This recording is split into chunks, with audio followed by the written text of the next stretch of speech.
Assalamualaikum warahmatullahi wabarakatuh. Halo semuanya, selamat datang di video tutorial kami. Namaku Syakira Hanifah dan rekan saya, aku Nurul Syafiqah. Kami dari kelompok 5 dan hari ini kita akan membahas gimana sih cara mengolah data penelitian menggunakan SPSS, khususnya dengan metode regresi linear berganda. Kami akan mengambil studi kasus dengan judul pengaruh penggunaan QRIS dan platform e-commerce terhadap stabilitas cash flow individu di Jakarta. Nah, bagi kalian nih yang lagi ngerjain skripsi atau penelitian kuantitatif, bisa menggunakan pendekatan regresi, pastikan kalian nonton video ini sampai selesai. Karena kita akan membahas nih, mulai dari pengumpulan data, uji validitas dan reliabilitas, uji asumsi klasik, hingga analisis regresinya. Nah, jangan lupa kalian siapin data dan laptop, kemudian kalian install SPSS. Yuk langsung aja kita mulai ke tahap pertama. Yang pertama akan kita lakukan adalah uji validitas dan reliabilitas. Yang pertama-tama kita ambil datanya dulu. Jadi data yang ini dari variabel X1 bukan totalnya ya. Jadi skala Likert-nya kita salin. Kita pindahkan ke aplikasi SPSS. Tapi untuk variabel view-nya, name-nya kita tulis dulu A1. A1 ini untuk pertanyaan yang pertama, A2 pertanyaan kedua, terus selanjutnya sampai 5. Lalu di data view-nya baru kita lepas. Jangan lupa juga di sini di measure-nya kita ubah ke nominal. Nominal semua. Oke. Selanjutnya kita akan analyze di scale, kita pilih scale dan pilih reliability analysis. A1 sampai A5 kita pindahkan ke item. Lalu kita pilih statistik. Di descriptive for kita pilih item scale dan scale if item delete. Kita continue. Modelnya tetap alpha, lalu kita tekan OK. Baik, kita sudah mendapatkan hasil dari uji reliabilitas dan validitas untuk variabel X1. Untuk variabel X2 dan variabel Y, untuk uji validitas dan reliabilitasnya juga sama dengan proses sebelumnya. Kita sudah dapat dua variabel di sini, begitupun untuk variabel Y, kita akan lakukan dengan cara yang sama ya. Baik, kita sudah mendapatkan output dari ketiga variabel yaitu X1, X2, dan Y. Pertama kita akan membahas X1 dari reliabilitas. Hasil reliabilitasnya, uji reliabilitasnya di sini 0,702 yang mana berarti lebih besar dari 0,7 yang mengartikan pertanyaan atau kuesioner dari X1 itu bersifat konsisten. Dan untuk uji validitasnya, kita bisa lihat dari item total statistik pada correlation. Di sini untuk pertanyaan 1, 2, 3, dan sampai 5 sudah ada hasilnya semua. Dan untuk pertanyaan pertama, itu menghasilkan 0,504, yang mana lebih besar dari 0,3, yang mengartikan untuk pertanyaan pertama itu valid atau dapat memvalidasi penelitian. Pada pertanyaan kedua, 0,3 lebih besar juga, 0,392 itu menyatakan valid, 0,5 lebih besar juga, valid juga. Pertanyaan keempat 0,58 itu juga valid, dan sampai data kelima juga semuanya valid karena lebih besar dari 0,3. Baiklah, untuk variabel selanjutnya itu variabel X2. Untuk hasil reliabilitasnya yaitu 0,749 yang berarti lebih besar dari 0,7, yang mengartikan pertanyaan atau kuesioner pada X2 ini reliable atau konsisten. Dan selanjutnya kita akan melihat total validitasnya. Pada total validitas kita bisa lihat juga di tabel total statistik di correlation. Sama seperti sebelumnya, setiap kuesioner atau setiap pertanyaan menghasilkan validitasnya masing-masing. Dapat kita lihat dari keempat data ini hanya pertanyaan keempat yang tidak valid atau tidak relevan pada topik yang dibahas. Karena apa? Karena lebih kecil dari 0,3. Baik, selanjutnya kita akan masuk ke variabel ketiga yaitu variabel Y. Yang mana di sini untuk reliabilitasnya menghasilkan 0,340 yang mengartikan lebih kecil dari 0,7. Berarti untuk variabel Y tidak reliable atau tidak konsisten. Untuk total statistik correlation atau validitasnya, untuk semua pertanyaan di sini yang valid hanya pertanyaan 2 dan 4. Untuk pertanyaan 1, 3, dan 5 ini kurang valid karena lebih kecil dari 0,3. Next, untuk selanjutnya kita akan menguji normalitas. Jadi, uji ini digunakan untuk mengetahui apakah data dalam suatu sampel kita ini berasal dari populasi yang terdistribusi secara normal atau tidak. Nah, untuk datanya tadi, kita input dulu. Setelah kita input, kita ke variabel Q untuk ubah variabel pertama tadi X1, kemudian variabel kedua X2, dan variabel yang ketiga Y. Kemudian desimalnya 2 dan measure-nya kita ubah ke scale. Nah, oke, selanjutnya langsung kita uji normalitasnya dengan ke analyze, kemudian deskriptif statistik, ke explore. Nah, tadi karena kita mau uji satu persatu, yang pertama kita uji dari variabel y-nya dulu, kemudian plots-nya kita pilih deskriptifnya histogram, dan normality plots with S. Oke, continue. Untuk display-nya kita pilih yang good. Selanjutnya kita analyze. Nah, ini untuk hasil dari analisisnya, case processing summary-nya dari data yang terkumpul tadi sejumlah 56. Nah, ini deskriptifnya, terus untuk test of normality-nya dari Kolmogorov, Smirnov, sama Shapiro-Wilk. Jadi kalau dilihat dari analisis tersebut, bahwa ini termasuk terdistribusi secara normal karena untuk standarnya itu sebesar 0,05, sedangkan dari analisis yang tertera di sini 0,056. Ini untuk histogramnya, kemudian secara normalnya harusnya seperti ini. Begitupun untuk variabel lainnya kita lakukan tahapan yang sama. Ini untuk hasilnya dari variabel X2 yaitu sebesar 0,01, yang artinya ini tidak normal karena standarnya adalah 0,05. Ini untuk histogramnya, ini untuk normal Q-plotnya. Nah, ini untuk case processing summary dari variabel X1. Kemudian test of normality signifikannya sebesar 0,015, yang artinya di bawah dari standar yaitu tidak normal. Ini untuk histogramnya, ini untuk normal Q-plot. Baik, kita masuk ke pengujian ketiga, yaitu uji multikolinearitas. Pada pengujian ketiga ini, kita hanya memasukkan total dari X1, X2, dan Y. Lalu kita langsung pilih analyze, kita pilih regression, kita pilih linear, lalu untuk variabel dependennya kita masukkan Y. Untuk variabel independennya kita masukkan X1 dan X2.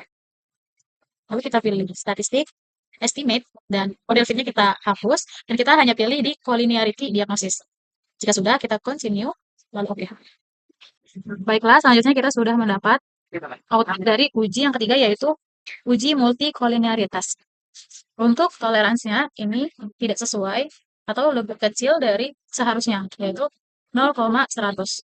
Untuk FIF-nya itu sudah sesuai, yaitu lebih kecil dari 10,00. Tetapi ketentuan di sini antara toleransi dan FIF-nya itu harus sesuai dengan ketentuan dua-duanya. Apabila ada salah satu yang berbeda atau tidak sama, itu mengartikan bahwa variabel X atau independen di sini yaitu X1 dan X2 ini tidak saling mempengaruhi atau tidak ada pengaruh yang kuat antara X1 dan X2.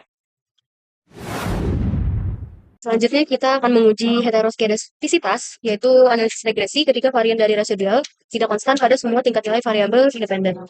Nah, untuk tahapannya, yang pertama kita input dulu datanya seperti ini, kemudian kita analyze, kita klik regression, kemudian linear, kemudian kita taruh untuk variabel dependennya tadi yaitu variabel Y. Lalu untuk plots-nya kita input untuk variabel Y yaitu S resid, kemudian untuk variabel X-nya yaitu Z flat. Oke, kita continue. Seperti ini, langsung aja kita klik OK. Untuk hasil uji heteroskedastisitas. Nama dari variabelnya dan model summary-nya. Nah, ini untuk hasilnya ANOVA, regressionnya sebesar 122,592, residualnya 313,247. Ini untuk koefisiennya. Ini untuk residual statistiknya. Nah, ini untuk scatter plot-nya. Nah, kalau uji heteroskedastisitas, itu kita bisa lihat dari penyebarannya. Jika penyebarannya bentuknya corong seperti ini, berarti dia termasuk. Ini corongnya seperti tidak acak, dia masih corong. Baiklah, kita akan masuk ke uji yang keempat, yaitu uji autokorelasi. Sama seperti uji sebelumnya, kita juga menuliskan total dari X1, X2, dan Y. Lalu kita analyze, kita ke regression, pilih linear, sama dependennya itu Y dan independennya X1 dan X2. Kita pilih statistik, estimate dan model fit-nya tetap, tapi kita tambahkan di sini Durbin-Watson-nya. Kita continue, lalu oke. Lalu kita sudah mendapat hasilnya di model summary. Di sini kita bisa lihat hasil dari Durbin-Watson itu apabila lebih besar dari 2 atau sama dengan 2 bisa diartikan tidak ada autokorelasi. Apabila lebih kecil dari 2 seperti 1,5 atau lebih besar seperti 2,5 itu bisa diartikan bisa terjadi autokorelasi atau kesalahan dalam data-data time series sebelumnya. Maka pada data kami itu hasil Durbin-Watson-nya adalah 2,019 yang mana sama dengan 2 atau lebih besar dari 2 yang mengartikan bahwa data kami tidak terdapat autokorelasi. Baiklah, kita masuk ke uji selanjutnya yaitu uji regresi linear berganda. Tahapannya masih sama, yaitu dimasukkan hasil data totalnya, variabel 1 atau variabel X1, variabel X2, dan Y1. Kita ubah dulu namanya agar sesuai. X1, X2, dan Y. Measure-nya di sini itu scale. Lalu kita klik analyze, kita pilih regression, terus linear. Variabel dependennya itu Y, variabel independennya X1 dan X2. Lalu kita chat OK. Baiklah, berikut adalah output atau hasil dari uji regresi linear berganda. Bisa kita lihat di sini ada yang akan kita gunakan adalah yang pertama model summary, label model summary, ANOVA, dan koefisien. Lalu kita masuk ke penjelasan analisis regresi linear bergandanya. Yang pertama itu ada output koefisien determinasi. Pada tabel ini kita melihat di adjusted R-square. Untuk perbandingannya, yaitu analisisnya adalah diketahui nilai adjusted R-square sebesar 0,254, maka berkesimpulan bahwa sumbangan pengaruh atau besaran pengaruh variabel independen kepada variabel dependen secara simultan atau secara bersama-sama antara X1 dan X2 itu sebesar 25,4%. Jadi dapat disimpulkan dari hasil ini, dari hasil uji yang kita lakukan bahwa X1 dan X2 berpengaruh sebesar 25,4% terhadap variabel Y. Nah, selanjutnya yaitu output uji F atau simultan. Di sini kita sudah menganalisis hipotesa atau hipotesis. Yang pertama ada H0, yang berarti tidak ada pengaruh QRIS dan e-commerce terhadap cash flow. Yang kedua, H1 atau ada pengaruh QRIS dan e-commerce terhadap cash flow. Nah, bagaimana kita cara menilainya? Yaitu dilihat signifikansinya di bagian ANOVA, yaitu di sini. Apabila signifikansinya lebih kecil dari 0,05, itu berarti H0 ditolak, artinya ada pengaruh bersama-sama. Untuk uji F ini, kita menganalisis pengaruh antara QRIS dan e-commerce bersamaan terhadap cash flow. Berbeda dengan uji T nantinya ya, yang itu masing-masing. Nah, kita bisa lihat di sini, karena hasilnya adalah nilai signifikansinya yang kita uji di sini adalah 0,00 atau lebih kecil dari 0,05, maka hipotesis 0 atau H0 tidak ada pengaruh QRIS dan e-commerce terhadap cash flow ditolak. Nah, berarti hipotesis alternatif atau H1 adalah pengaruh QRIS dan e-commerce terhadap cash flow diterima. Jadi, hasil dari uji F terdapat pengaruh yang signifikan secara simultan atau bersamaan antara penggunaan QRIS dan platform e-commerce terhadap stabilitas cash flow individu. Catatannya, nilai 0,00 yang kita dapatkan ini bukan berarti pengaruh 100% atau mutlak, tetapi menunjukkan bahwa secara statistik hasilnya sangat signifikan atau tingkat kesalahannya lebih kecil dari 0,1%. Baiklah, selanjutnya akan dilanjutkan oleh Syakira.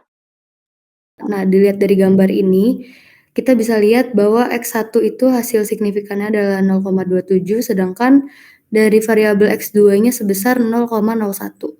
Nah, untuk menguji ini, itu untuk mengetahui pengaruh masing-masing dari variabel X1 dan X2 terhadap variabel Y. Nah, hipotesa yang ada yang pertama itu ada X1. Nah, di dalamnya itu ada H0. Kalau misal H0 berarti QRIS tidak berpengaruh terhadap cash flow. Sedangkan H1 QRIS berpengaruh terhadap cash flow. Nah, hipotesa yang kedua itu pada variabel 2, yaitu H0 e-commerce artinya tidak berpengaruh terhadap cash flow, sedangkan H1 artinya e-commerce berpengaruh terhadap cash flow. Nah, hasil dari analisisnya dari variabel Pertama, nilai signifikannya tadi sebesar 0,227, artinya dia lebih kecil dari 0,05. Dan artinya H0 ini ditolak. Artinya H0 diterima apabila atau variabel QRIS berpengaruh terhadap cash flow. Kedua, variabel X2 nilainya tadi 0,01 yang artinya dia kecil dari 0,05. Dan H0 ditolak, artinya H1 diterima atau variabel e-commerce berpengaruh terhadap cash flow. Yang terakhir, analisis persamaan regresi berganda. Persamaan nilai regresi ini diperoleh dari hasil 6,361 ditambah 0,237. Di sini di gambar tadi udah ada dari variabel 1 dan 2, dari unstandardized coefficient. Nah, itu kemudian nilai konstantanya tadi 6,361 ditambah 0,237 dikurang 0,29. Nilai konstanta yang diperoleh sebesar 6,361, maka diartikan jika variabel independen bernilai 0 atau konstan, maka variabel dependen bernilai 6,361. Nilai koefisien regresi variabel X1 itu dia bernilai positif atau sebesar 0,237. Maka diartikan apabila variabel X1 meningkat, maka variabel Y-nya juga nanti akan meningkat dan begitupun sebaliknya. Kemudian nilai koefisien regresi variabel X2 itu juga bernilai positif sebesar 0,29, maka diartikan apabila variabel X1 meningkat, maka variabel X juga akan meningkat, dan begitupun sebaliknya. Sekian dari kami, semoga bermanfaat. Kurang lebihnya mohon maaf. Wassalamualaikum warahmatullahi wabarakatuh.